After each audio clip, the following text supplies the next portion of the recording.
Hi, I'm Erin from Dinners, Dishes, and Desserts.com, and today we are going to make Reese's Fudge. I first tried this recipe at a friend's house years ago and immediately fell in love. My family loves chocolate and peanut butter together, so this has quickly become one of our favorite desserts. It's kind of like a giant peanut butter cup, only better. Plus, unlike traditional fudge where you have to boil sugar and butter together to get to the right temperature, this comes out so easy and it's perfect every time. So let me show you how we make it.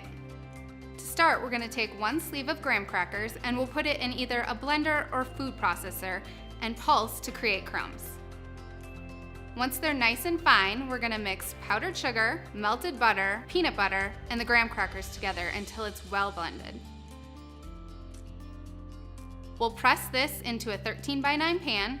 You can use a spatula, or I just like to use my hands to get it into one even layer. To make the topping, we'll mix together peanut butter and milk chocolate. We'll get it all nice and melty, and then we'll pour it over the top. Then just let it chill for about 2 hours until the chocolate sets up. The waiting is the hardest part. Now we'll slice and serve. This fudge is so easy to make, anybody can do it. Get the full recipe at dinnersdishesanddesserts.com.